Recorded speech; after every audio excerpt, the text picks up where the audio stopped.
கிறிஸ்து இயேசுவுக்குள் அன்பான உடன் விசுவாச பிள்ளைகளே, மீண்டும் கர்த்தருடைய வார்த்தைகளை கேட்பதற்கு வந்திருக்கிற உங்கள் அனைவருக்கும் இந்த நாளின் காலையின் வாழ்த்துக்களை தெரிவித்துக் கொண்டு, இந்த நாளின் ஆசீர்வாதத்தோடு நம்மை எழுப்பின தேவனுக்கு கொடான கொடி நன்றிகளை ஏறெடுத்து உங்களுக்கும் இந்த நாளின் காலையின் வாழ்த்துக்களை தெரிவித்துக் கொள்கிறேன். கர்த்தர் நம்மோடு இருப்பாராக.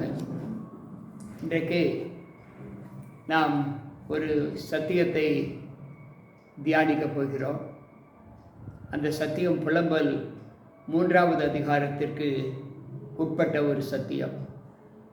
அதாவது, மணமக்களாகிய நாம் தவறு செய்யும்போது அல்லது தவறுக்குள் அகப்படும்போது, நம்மால் மற்றவர்கள் தவறுக்குள் அகப்படும்போது, அந்த தவற்றை குறித்து ஆண்டவர் நமக்கு சில நேரங்களில் சிட்சையோடு நம்மை கண்டிக்கிறார், சில நேரங்களில் வசனத்தின் மூலமாக கண்டிக்கிறார். இதை ஏற்றுக்கொள்ள நம்முடைய இருதயம் எப்பொழுதும் ஆயத்தமாக இருக்க வேண்டும். ஏனென்றால் தவறு செய்தது நிமித்தம் நமக்கு சிட்சை கண்டிப்பாக வரும் என்பதை நாம் அறிந்திருக்க வேண்டும். சிலர் நினைக்கிறார்கள், ஆண்டவர் மன்னித்திருக்கலாமே, தயவு செய்திருக்கலாமே, இரக்கம் காண்பித்திருக்கலாமே என்று. அன்பு பிள்ளைகளே, நம்முடைய தவற்றை குறித்து ஆண்டவர் நமக்கு தீர்ப்பு செய்வார். அநேக முறைகளில் நாம் பலவித சரீர அங்கங்களோடு பாவங்களை செய்து கொண்டு வருகிறோம், தவறுகளை செய்து கொண்டுகிறோம். காட்சியில் பார்ப்பதில் தவறு, பேசுவதில் தவறு, சிந்தையில் சிந்திப்பதில் தவறு, செய்கையில் தவறு. இப்படிப்பட்ட தவறுகளுக்கு நாம் காரணராகிவிட்டோம் என்றால், அந்த தவற்றினால் பாதிக்கப்படுகிற பிள்ளைகளுக்கு எவ்வளவு ஆதங்கம் இருக்கும் என்பதை நாம் சிந்திப்பது இல்லை. மாறாக நாம் நம்முடைய நியாயத்தை குறித்து தான் பேசுவோமே தவிர, நம்மால் இழைக்கப்பட்ட அந்த தீங்கிற்கு நாம் எவ்வளவு வேணும் மனஸ்தாபப்பட மாட்டோம். அது சரி என்று தான் சொல்லுவோம். இதற்கு வேதம் சொல்லுகிற கருத்து என்ன என்பதை நாம் யோசிக்கப் போகிறோம். புலம்பல் 3வது அதிகாரம் 38வது வசனம் சொல்லுகிறது, உன்னதமானவருடைய வாயில் இருந்து தீமையும் நன்மையும் புறப்படுகிறது இல்லையோ. தேவன் அன்புள்ள தேவன். அவர் தீமை செய்ய மாட்டார், நன்மை மாத்திரமே செய்வார் என்று சிலர் நினைக்கிறோம். அவர் தீமை வீணான மக்களுக்கு வீணாக அவர் தீமை செய்ய மாட்டார். காரணத்தை கொண்டுதான் அவர் சிட்சை. தீமை என்பது சிட்சை, தண்டனை, ஒரு சிறிய தண்டனை என்று நாம் எண்ண வேண்டும்.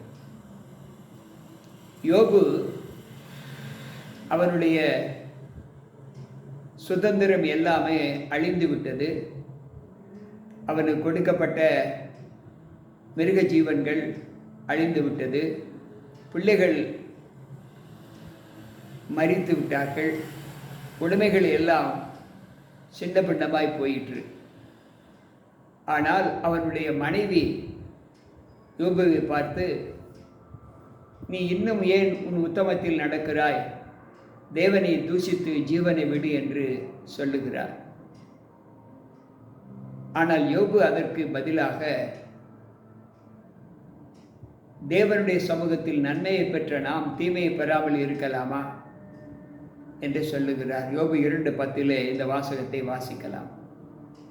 யோபு எந்தவித தீமையும் செய்யவில்லை, ஆனால் அவனுக்கு தீங்கு வந்தது. அந்த தீங்கை ஆண்டவர் அனுமதிக்கிறார்.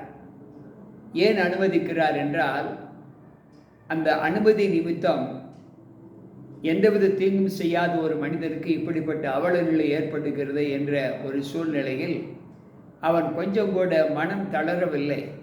இது எல்லாம் ஆண்டவர் எனக்கு கொடுத்தார், இப்பொழுது ஆண்டவர் அதை எடுத்துக்கொண்டார் என்று அவன் மனநிறைவாய் இருக்கிறான். இந்த அனுபவத்தை தான் இந்த வசனம் நமக்கு கற்றுக் கொடுக்கிறது.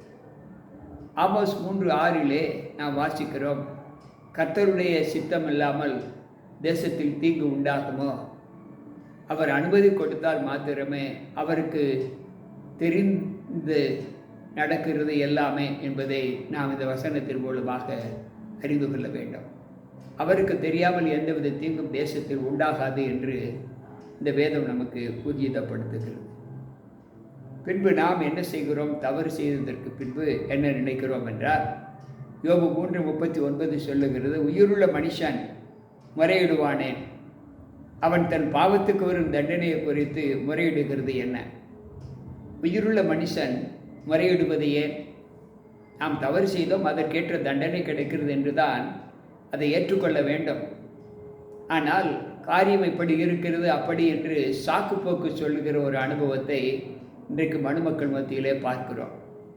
அது கூடாது. நீ தவறு செய்து விட்டாய், பாவம் செய்து விட்டாய், அதற்கேற்ற சிக்ஷை உனக்கு கிடைக்கிறது, அதை குறித்து நீ முறையிடுகிறது ஏன் முறையிடுகிறாய் என்று இங்கு ஆண்டவர் சொல்லுகிறார். நீதிமொழிகளின் புஸ்தகம் 19வது அதிகாரத்தை நாம் வாசிப்போம் என்றால், அங்கு 3வது வசனம் சொல்லுகிறது. நீதிமொழிகள் 19:3, மனுஷனுடைய மதியினம் அவன் வழியை தாறுமாறாக்கும் என்றாலும் அவன் மனம் கர்த்தருக்கு விரோதமாய் தாங்கள் அடையும் என்று சொல்லுகிறார். மனுஷனுடைய மதியினம் அவன் வழியை தாறுமாறாக்கும், அப்படி இருந்தாலும் அவன் மனம் கர்த்தருக்கு விரோதமாய் தாங்கிடல் அடையும். ஆண்டவர் என இப்படி செய்து விட்டார் என்ற ஒரு அங்கலாய்ப்பு மனுமக்கள் மத்தியில் இருப்பதை நாம் பார்க்கிறோம். அது கூடாது. அன்பு பிள்ளைகளை, தவறுக்கேற்ற தண்டனை நிச்சயமாக கிடைக்கும் என்று தான் வேதம் சொல்லுகிறது. ஆனால் தவறு செய்த நாம் அந்த தண்டனை நமக்கு வரும்போது நாம் முகம் சுளிக்கிறோம், நாம் பல காரணங்களை சொல்லுகிறோம். மீகா 7:9 இதை குறித்து சொல்லுகிறது, நான் கர்த்தருக்கு விரோதமாக பாவம் செய்தேன், அவர் எனக்காக வழக்காடி என் நியாயத்தை விசாரிக்க மட்டும் அவருடைய கோபத்தை சுமப்பேன், அவர் என்னை வெளிச்சத்திலே கொண்டு வருவார், அவருடைய நீதியை பார்ப்பேன். நான் கர்த்தருக்கு விரோதமாக பாவம் செய்து அவர் எனக்காக வழக்காடி என்னை விசாரிப்பார், அதுவரைக்கும் நான் அவருடைய கோபத்தை சுமப்பேன் என்று இங்கு மீகா பக்தன் சொல்கிறார். அன்பு பிள்ளைகளே, தவறு செய்கிற நாம் அந்த தவற்றுக்கேற்ற தண்டனையை கண்டிப்பாக பெறத்தான் வேண்டும். அது வேத நியமம். அந்த தண்டனை நாம் பெறவில்லை என்றால் நாம் அஞ்ஞானிகளைப் போல நாம் தேவநீதிக்கு விரோதமாய் நிற்கிற பிள்ளைகளாக ஒப்புக் கொடுக்கப்படுவோம் என்று அங்கு வேதம் சொல்லுகிறது. பின்பு புலம்பல் 3:40 சொல்லுகிறது, நாம் நம்முடைய வழிகளை சோதித்து ஆராய்ந்து கர்த்தரிடத்தில் திரும்ப கடவோம். இந்த தவறுகள் செய்வதற்கு முன்பு நாம் யோசிப்பது இல்லை. எந்தவித தவறுகள் செய்தாலும் அதற்கு ஒரு காரணத்தை நாம் உருவாக்கி கொள்கிறோம். அப்படி தவறுகள் செய்யும் போது அந்த தவற்றுக்கேற்ற சிக்ஷை நமக்கு வரும்போது நாம் முறையிடக்கூடாது. மாறாக அந்த தவற்றை உணர்ந்து நாம் தேவ சமூகத்தில் திரும்ப வேண்டும் என்று அந்த வசனம் சொல்லுகிறது. 41வது வசனம் இப்படி சொல்லுகிறது, நாம் நம்முடைய கைகளோடு கூட நம்முடைய இருதயத்தையும் பரலோகத்தில் இருக்கிற தேவனிடத்திற்கு ஏறெடுக்க கடவோம் என்று சொல்லுகிறார். அன்பு பிள்ளைகளே, நாம் நம்முடைய கைகளோடு கூட நம்ம இருதயத்தில் நம்முடைய தேவனிடத்தில் நம்முடைய இருதயத்தையும் தேவனுக்கு முன்பாக ஏறெடுக்க கடவோம் என்று வேதம் சொல்லுகிறது. ஏசாயா தீர்க்கதரிசியின் புஸ்தகம் 1வது அதிகாரம் ஆண்டவர் சொல்லுகிறார், இனி நீங்கள் வீண் காணிக்கைகளை கொண்டு வர வேண்டாம். ஏசாயா 1:13, தூபம் காட்டுதல் எனக்கு அருவருப்பாய் இருக்கிறது. நீங்கள் அக்கிரமத்தோடு ஆசரிக்கிற மாத பிறப்பையும் ஓய்வு நாட்களையும் சபை கூட்டத்தையும் நான் சகிக்க மாட்டேன். உங்கள் மாத பிறப்புகளையும் உங்கள் பண்டிகைகளையும் நான் சுமந்து இழைத்து என் ஆத்மா வெறுக்கிறது. அவைகளை எனக்கு வருத்தமாய் இருக்கிறது. அவைகளை சுமந்து இழைத்து போனேன். நீங்கள் உங்கள் கைகளை விரித்தாலும் என் கண்களை உங்களை விட்டு மறைக்கிறேன். நீங்கள் மிகுதியாய் ஜெபம் பண்ணினாலும் கேளேன். உங்கள் கைகள் இரத்தத்தினால் நிறைந்திருக்கிறது. உங்களை கழுவி சுத்திகரியுங்கள். உங்கள் கிரியைகளின் பொல்லாப்பை எனக்கு கண்களுக்கு மறைவாக அகற்றிவிட்டு தீமை செய்தலை விட்டுவிடுங்கள் என்று ஏசாயா 1:13 16 வசனங்கள் வரை நாம் படிக்கலாம். அன்பு பிள்ளைகளே, நமக்கு சிக்ஷை வரும்போது ஆண்டவரிடத்தில் முறையிடக்கூடாது. 86வது சங்கீதம் 4வது வசனம் சொல்லுகிறதை நாம் தியானிக்க வேண்டும். 86வது சங்கீதம் 4வது வசனம். அந்த சங்கீதத்திலே அவர் சொல்லுகிற வார்த்தை என்ன என்றால், உமது அடியனுடைய ஆத்துமாவை மகிழ்ச்சியாக்கும். ஆண்டவரே, உம்மிடத்தில் என் ஆத்துமாவை உயர்த்துகிறேன். நான் தவறு செய்த போதிலும் கூட என்னை தண்டித்தீர், அதற்காக நான் சந்தோஷப்படுகிறேன். உம்முடைய நாமத்தை உயர்த்துகிறேன், என்னை உம்முடைய சமூகத்தில் ஒப்புக் கொடுக்கிறேன் என்று தாவீது பாடுகிறார். அன்பு பிள்ளைகளே, இந்த வசனங்கள் நம்மை தவற்றிலிருந்து மீட்டுக்கொள்வதற்கு நமக்கு கொடுக்கப்பட்ட உபதேசங்கள். புலம்பல் 3:42 வாசிப்போம் என்றால், நாங்கள் துரோகம் செய்து கலகம் பண்ணினோம், ஆகையால் தேவரீர் எங்களை மன்னியாதிருந்தீர். நாங்கள் தவறு செய்து பாவங்களை செய்து கொண்டிருந்தோம், துரோகம் செய்தோம், ஆதலால் தேவரீர் எங்களுடைய தவற்றை நீங்கள் மன்னியாமல் இருந்தீர் என்று அங்கு பாடுகிறார்.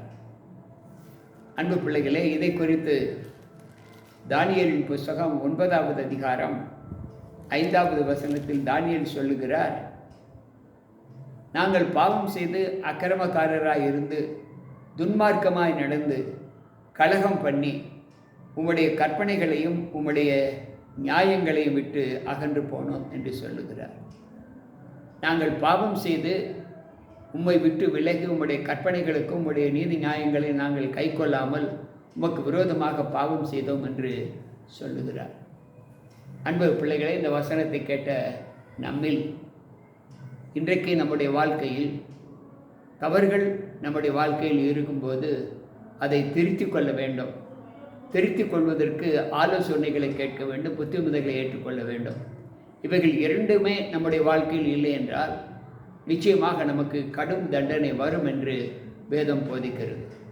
எனவே தவறு செய்கிற ஒரு பழக்கத்தை நம்முடைய வாழ்க்கையிலிருந்து நாம் முற்றிலும் அகற்றிவிட ஆண்டவர் இயேசு கிறிஸ்து இன்றைக்கு நமக்கு சொன்ன போதனைகளை கேட்டு அதன்படி நடக்க தேவ சமூகத்தில் நம்ம ஒப்புக் கொடுப்போம். ஆண்டவர் சொல்லுகிற வார்த்தை, தமிழிலே ஒரு பழமொழி இருக்கிறது, உப்பு தின்றவன் கண்டிப்பாக தண்ணீர் குடித்தாக வேண்டும். இன்றைக்கு தவறு செய்தால் அந்த தவற்றுக்கேற்ற தண்டனை, அதாவது சிக்ஷை நாம் பெற்றுத்தான் ஆக வேண்டும். அதை குறித்து வருத்தப்படக்கூடாது. இன்றைக்கு குற்றம் புரிந்தவர்களை நாம் பார்க்கிறோம். குற்றம் புரியும் போது எவ்வளவு ஆர்வத்தோடு, எவ்வளவு அதாவது குரோதத்தோடு, எவ்வளவு கோபத்தோடு செய்கிறார்கள். ஆனால் காவலில் அவர்களை வைக்கும்போது அவர்களுடைய முகத்தை பார்த்தால் மிகவும் இவரா இப்படிப்பட்ட தவறு செய்திருப்பார், அந்த முகபாவனை அப்படி காணப்படுகிறது. இரக்கம், அவர்கள் மீது நாம் இரக்கம் வரக்கூடிய அளவிற்கு அவருடைய ஈடுபாடுகள் இருப்பதை நாம் பார்க்கிறோம். அன்பு பிள்ளைகளே, அப்படி இருக்கக்கூடாது. நாம் தவறு செய்து விட்டோம், ஒத்துக்கொள்ள வேண்டும். நான் தவறு செய்து விட்டேன், இனி செய்ய மாட்டேன். இந்த மனு பக்குவம் நம் உள்ளத்தில் வர வேண்டும் என்று ஆண்டவர் சொல்லுகிறார். எனவே எந்தவித சிக்ஷை நமக்கு வாழ்க்கையில் தவறு நிமித்தம் வந்தாலும் அதை ஏற்றுக்கொள்ளக்கூடிய மனப்பக்குவம் ஏன் வேண்டுமென்றால் அதை ஏற்றுக்கொண்டு நாம் மனம் திரும்ப வேண்டும் என்பதுதான் ஆண்டவருடைய தீர்மானம். இந்த ஆலோசனையிலே நம்மில் யாராவது அப்படிப்பட்ட தவறுகள் செய்திருந்தால் நிச்சயமாக கர்த்தருக்குள் அப்படிப்பட்ட தவறுகள் நீங்கள் யாரும் செய்திருக்க மாட்டீர்கள் என்று நான் கர்த்தருக்குள் நம்புகிறேன். அந்த பலவீனங்களை நீங்கள் இனிமேலும் சுமக்க வேண்டாம். சுமந்திருந்தால் அந்த பலவீனங்களை இன்றே ஆண்டவருடைய பாதத்தில் ஒப்புக் கொடுத்து தவறு செய்யாத பிள்ளைகளாக, பாவம் செய்யாத பிள்ளைகளாக நம்முடைய வாழ்க்கையை தொடர ஆண்டவருடைய வார்த்தையை நம்மை பலப்படுத்த வேண்டுமென்றால் வாருங்கள் ஜெபிப்போம். அன்பு ஆண்டவரே, உம்முடைய வார்த்தைகளை கேட்ட எங்கள் ஒவ்வொருவருக்குள்ளும் உம்முடைய கிருபை தங்கி இந்த நல்ல வார்த்தைகளினாலே நாங்கள் களிப்பற்ற பிள்ளைகளாய் எங்களை ஒப்புக் கொடுக்க உம்முடைய சமூகத்தில் வந்திருக்கிறோம். எங்களை ஏற்று புது பாண்டமாக வணையும். கேட்டுக்கொண்டிருக்கிற ஒவ்வொரு பிள்ளைகளுக்கும் அப்படிப்பட்ட ஆசீர்வாதத்தை தாரும். மீட்பர் இயேசு கிறிஸ்துவின் நாமத்தில் ஜெபிக்கிறேன் நல்ல பிதாவே, ஆமென். அன்பு பிள்ளைகளே, மீண்டும் இந்த சத்தியத்தை கேட்ட நாம் இனிமேலும் எந்தவித தவறில் செய்யாத அனுபவத்தோடு நம்முடைய வாழ்க்கையை தொடருவோம். மீண்டும் நாளை சந்திப்போம். உங்கள் போதகர் ஜி.கே. ராபர்ட். கர்த்தர் நம்மளோடு கூட இருப்பாராக. ஆமென்.